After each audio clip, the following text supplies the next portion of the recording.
আপনি এখানে কি করতেছেন?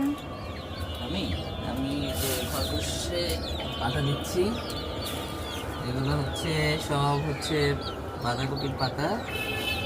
এগুলো ওরা ভালো খায়, তাদের মধ্যে এগুলো কোথা থেকে নিয়ে আসছেন? এগুলো এই যে দেখেন অনেকগুলো নিয়ে এসেছি। এই যে নিচে দেখেন এগুলোকে দিলাম। এই যে মুরগির বাচ্চাও কিন্তু এগুলো খায়। এগুলো হচ্ছে আমি একদিন কারণ বাজার গেছি, কারণ বাজার থেকে নিয়ে এসেছি। কারণ বাজার থেকে নিয়ে এসেছি। এগুলো শুধু ওদের জন্য নিয়ে এসেছি।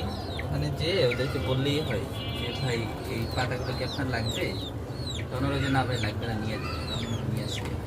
কারণ বাজারে অ্যাভেলেবেল, যদি এখন একটু কম পাওয়া যায়, আস্তে আস্তে শীতকাল আসতেছে তখন আরও বেশি পাওয়া যায়। এগুলো আরও ভালো খায়। ওদেরকে তো আসলে খাবার কিনে খাওয়ানো তো কাইন্ড অফ টাফ, কারণ প্রচুর সারাদিন খায়। পরে এগুলো দেখতেছেন এই যে মুরগির বাচ্চাগুলো দেখেন কীভাবে খাইতেছে। ছোটো করে শুরু করলাম, ওদের খেদমত করতেছি। তো আপনারা যারা খরগোশ ইয়ে করেন, খরগোশ আপনারা যারা পালেন, তারা কিন্তু চাইলে ওদেরকে এই যে বাঁধাকপির পাতাগুলো, ফুলকপির বাঁধাকপির পাতা, ডাঁটা, এগুলো কিন্তু ওরা প্রচুর পরিমাণে খায়।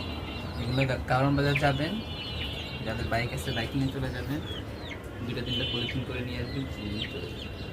পাশাপাশি শুধু এটা না, এটার সাথে আরও খাওয়াই, যেমন হচ্ছে কলমি শাক খাওয়াই, তারপরে হচ্ছে ভুসি দেই, এটা হচ্ছে ভুট্টার ভুসি। এগুলো বেশি খায় না, দেখি যে এগুলোই বেশি খায়, এই জন্য এগুলো নিয়ে এসেছি।